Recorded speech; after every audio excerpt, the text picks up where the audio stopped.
to what is now the nitty of the gritties. It is number 30 through 21, and we're going to go right through this. Bam! Number 30. All right, everybody, here we go. We're going on number 30 right here, right now. My number 30 is number 25. Sort of. It's Room 25, the ultimate one with the couple extra, it's like an expansion in there with an extra guy. So Room 25 is a game where you start out with all the rooms unknown, and you start in the middle. And some of the rooms move, some of the rooms will instant kill you, some of them will, one of them will be the exit, and that's typically where you're trying to get. And what you're trying to do is get your whole team, because there's two teams. There's your whole team, and then one or two guys, depending on the number. That's the traitors. They're trying to sneak out with you or kill you.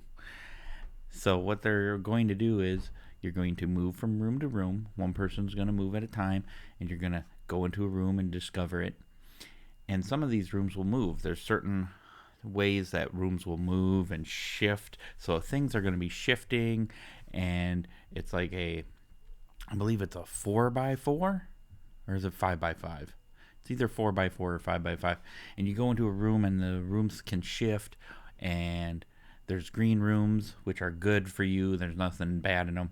Yellow can be a little cautionary. They can cause you to slow down or give you little hiccups. And then the red rooms typically will kill you, or will kill you if you stay there too long, type of thing.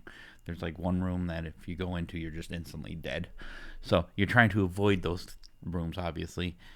And as you're moving around, if you're on the good team, you're trying to find the exit and say, come on, guys, get over here. But you're trying to figure out, well, I know there's one evil person in here, or two.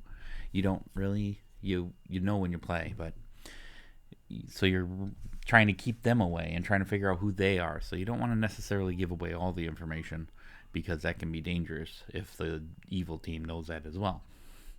So it's really fun, and I like the shifting and things moving around. It's very fluid, and that's my number 30, Room 25. Ultimate. Number 29. And now we're moving on to my number 29. One of my favorite games to say. It's called Teach You. Yeah, that's right, Teach You. I got a little frog in my throat today, so it's a little, my Teach You isn't as good as I like it. But Teach You is a euchre-ish type of game, and you got a partner, and you're bidding, and you can go alone. But there's certain cards that do special tricks, like there's a dragon card who takes anything, and what you're trying to do is you're trying to get the exact amount of tricks that you bid, and you get certain points and there's certain cards that will give you negative points and certain cards that will give you positive points. And so it's really a neat game, especially if you're like a euchre player, or what's the other one? I can't remember the other name for some odd reason right now. But if you play these types of games, this is another one that just adds another layer to it. And for that reason, I like Teach You at my number 29. Number 28. And we're back with my number 28. This might be a little higher than some people expected, and it's a little higher than even I thought it would be, but I enjoy it. It's Werewolf, or Ultimate Werewolf. Extreme Edition is what I have on here, because it's got like 100 rolls. This is very much the game that came after Mafia and before the new Blood on the Clock Tower came out. It's right there in the middle. Was out for many years. One of the big ones. Your 2 teams or 3 teams if you have like a Tanner. And what you're doing is you're a good village working out, trying to figure out who the werewolves are. And there's also, could be a Cthulhu. No, not a Cthulhu. Chupacabra as a 3rd team as well. So you got your village, then you got the evil werewolves, and then you have possible third party, but typically that's only in the bigger games. Like I'm talking 15 to 20. And this game can be played with as many players as you want. You can literally play this with like 50 people if you want. It'd be a long game at 50, but you could totally do it. So as a village, you're trying to figure out who the werewolves are, and some of your players have special abilities. Like you got one guy who can protect the village. So if the werewolves try to eat a villager at night, and if the bodyguard picks the right person that they're about to eat, that person won't get in trouble, won't die. The bodyguard protects them. So then you know that there's a real bodyguard in play. Or the seer can look at people at night and see if they're a werewolf or just a villager. So they can kind of narrow down who they want to, who the problem children are. So it's really fun how you get together with all your friends and you discuss this. And of course, people are going to be lying to you. And some people are going to be telling the truth. And you're just trying to figure out who's the liars, who's the truth tellers, who's our big secret weapons with all the information. And there's so many other special roles past the seer and bodyguard. Those are just the two main ones, especially in a lower player count, like around 10. And you're just playing and you're having a good time and you're just sitting in a circle chatting with your friends, also thinking that person's going to try to eat me at night. So, and for that reason, it's just a good group game. I have it here at number 28, Werewolf. Number 27. And now, at number 27, we're going to look at another traitory game, because we're getting into my favorites, and this one is the Resistance. I have Avalon on my list, but it's really any of the Resistances. It's very unique, very quick. You can play a game in like 15 minutes. You have, let's say you have 5 to 7 people, and you have 2 teams again. So you got your good team and your traitors, and you're trying to figure out who to take on your mission. And you don't know any information about who's good and who's bad. And on the first mission, you take somebody and you vote on the mission. So do we vote for this mission? Should we succeed this mission? Or is somebody trying to sabotage the mission? Well, you both succeed. All right. Are we both good? Not necessarily. They might have tried to trick you into thinking they were good, so you'll take them later. So now you wonder, can I trust that person? So what they do now is that you have another mission, and you will pick a different size group, and you're picking maybe the same people, maybe different people, and then somebody's failing a mission, and you're like, okay, somebody in that group is definitely a traitor, but who could it be? Like, who in that group is the traitor? Now we got information, and I don't trust anyone in that group but myself. Or am I the traitor? Who knows? And you go through that for 5 missions, up to 5 missions. First team to get 3 missions succeeded or failed wins the game. And then at the end of the game, you reveal who you are, and you know who the traitors are. And congratulations to them or the good team for winning it and taking you out. Here at number 27, the Resistance. Number 26. All right, and now we're back. And now we're going for number 26. This game is Raw. Raw is a auction game where you're going to basically be auctioning off cards, and you're going to be pulling them out of a bag. You're going to see what's popping up. Are we getting another card, or if not cards, tiles? Are we getting another good tile? Or maybe Ra's going to be summoned, and then we're going to have to bid. When you get to the bidding phase, you're taking turns going around, and you start out with 3 tiles in front of you with different numbers, 1 through 20, or maybe 16. I think it's 16. And you got 1 through 16 sitting in front of you, and you only got 3 of them. So the higher the number, the bigger the bet. That means you win. So you're thinking, is this 2 or 3 tiles worth my 14? Well, I don't really need any water. I'm not going for the water. I'm gonna pass on this one. So you pass, and you go around the table, and then the last person, if nobody bids, has to take it if Ra was summoned.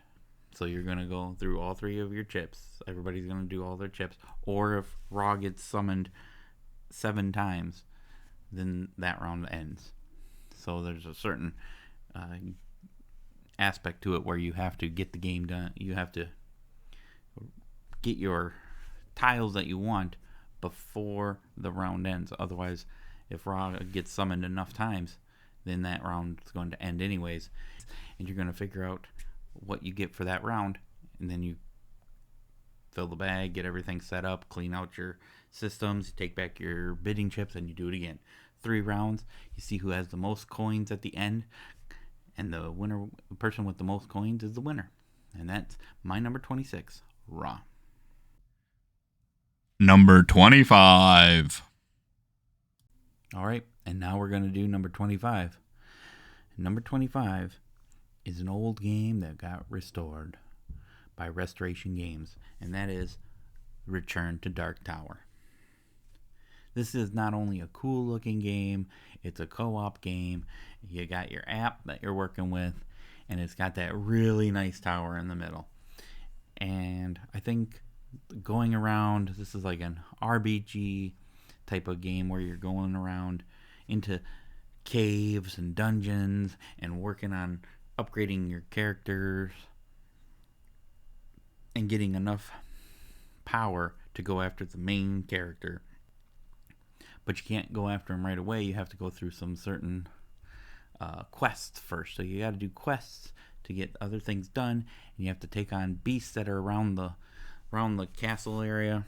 There's certain area. There's like 4 or 5 areas where you got to go into and take care of certain things to finish your quests in order to go and take on the last beast and win your victory. I like this game, even though I'm not a big fan of games with apps. This one uses the app correctly, and I really enjoy some games with apps. I'm not gonna say I don't like I'm totally against apps. This one's got a very nice app. I enjoy playing that. And then the tower is just really cool looking. It's black with red lights, and you throw your skulls down in there, see if any of them are gonna pop out. And you don't want them to pop out. You'd rather they all just stay in the tower, but they never do. So that's my number 25, Return to Dark Tower. Number 24. All right, my number 24. My number 24 is a very thematic game. This is all about being in the box. It's all there. It's very Star Wars-y. This is Star Wars Rebellion. It's a 2-player or 4-player, but really if you're 4 players, just taking turns being in control of your side. And it's 2-on-2 basically. This is really just a 2-player game, in my opinion. I really enjoy it at 2.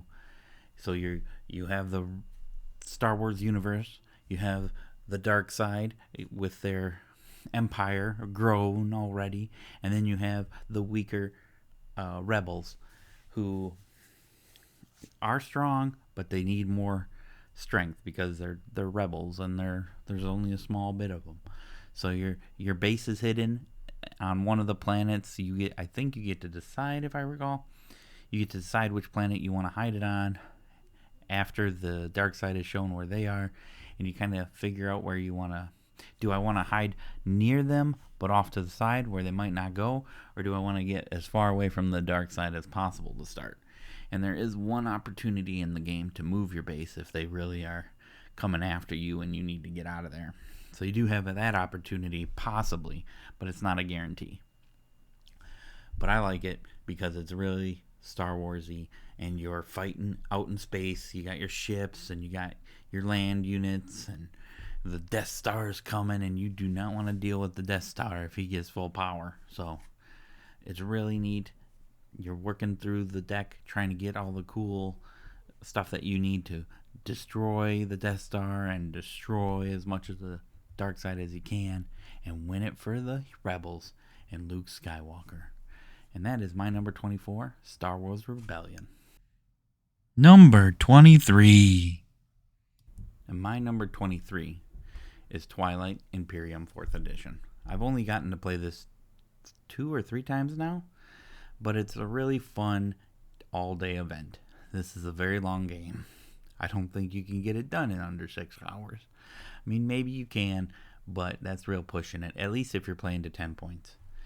And there's so many factions you can be, and each faction has a different ability, and you have to work with your abilities, and you're trying to make friends with your neighbors at first, and then you backstab your neighbors is typically what I've noticed happens to me. But the game is really fun, and you're trying to get to Mercatol Rex sometimes, which is the main planet in the middle, and each area that you have to go through has its own planets, which gets you resources and influence, so you can decide on voting. When you vote, if you have a lot of influence, you get to make a lot of helpful decisions and vote on that. If you have resources, you can build up your army, so you got a lot of different ideas of what you can do there. And then Mechatol Rex has got a lot of influence in it, but everybody wants that, because if you get to Mechatol Rex, they might be taking the Imperial option, because there's like 8 different options for your turn, and if you are in Mechatol Rex, they might take the Imperial option and just beat down that. You get like 2 points per turn if you have Mechatol Rex. It's a little hard to do that because everybody can see that that's what you're trying to do, so they'll try to blast you out of there, and you're guaranteed the 1 point, but typically if you're in there, you probably could get the 2 points every time. It's a little tricky because you also have to have a fulfilled quest done. And it's the first player to 10 points, and somehow 10 points still takes you 8 hours. Or, in the case of my last game, 12 hours. That was a full player count, though, at 6. I guess it plays to 8 now, but that was 6. So, Twilight Imperium, tons of different options, tons of different scenarios you can go through. This is one of those games that will last a while, but it's worth it. You get to play all day with your friends, and then you get to play again another time, and the game is completely different because you got different people in different places. The planets are always moving. Everything's switching around. Anything's possible in Twilight Imperium. And I play the 4th edition. That is my number 23. Hope you enjoyed that one. Number 22.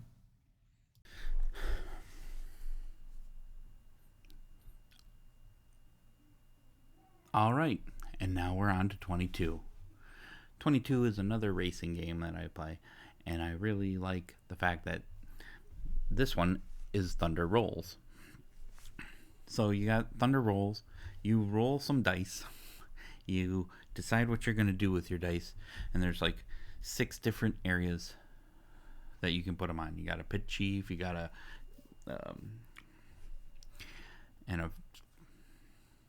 so you got 6 different areas you can put your dice on, and all from pit chief all the way down to the 6th one. And what you're doing is you're deciding where you want to try and win the numbers. So you got 3 5s or something. You put your 3 5s on the 5s, and you're trying to win that. And that's like the first part. And then you're driving your car around the track. And the tracks can be short, they can be long. I think the smallest one can be played in like 15-20 minutes, and some of them are longer. You can do a championship series of like 10 races if you really want to get into it with your friends, if you're really enjoying that and have a good group for that. Awesome. So this one's got a lot of different options, and I really like the fact that Thunder Rolls looks nice. The cars are a little questionable in the game.